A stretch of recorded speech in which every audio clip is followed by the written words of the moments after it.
Sita bila kusita, huu ni msimu wa sita, ni fainali ya mashindano makubwa ya kuhifadhi Qur'ani nchini Burundi. Imam Hakizimana Musa Pedaya, Chef de Zone Buterere, anakualika. Assalamu alaikum wa rahmatullahi wa barakatuhu.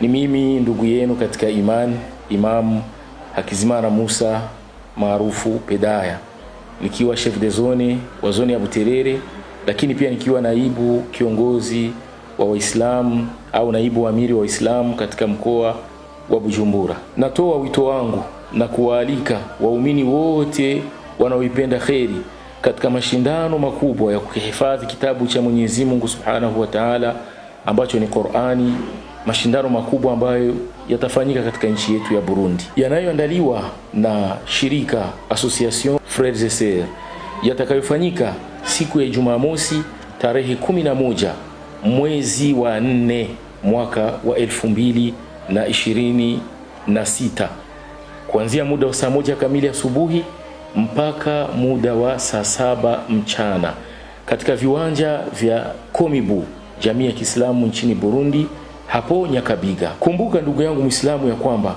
hakuna kiingilio, ni bure kabisa, na huu ni wakati wa kuonyesha nguvu ya dini yetu na umuhimu wa Qur'ani katika maisha yetu. Qur'ani ufunguo wa kuinuliwa daraja za juu peponi.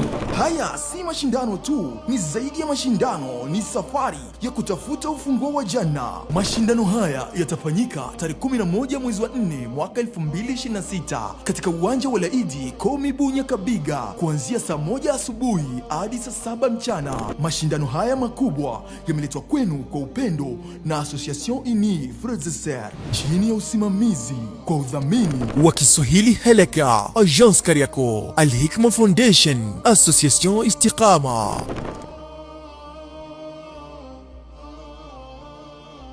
Qur'ani, ufunguo wa kuinuliwa daraja za juu peponi.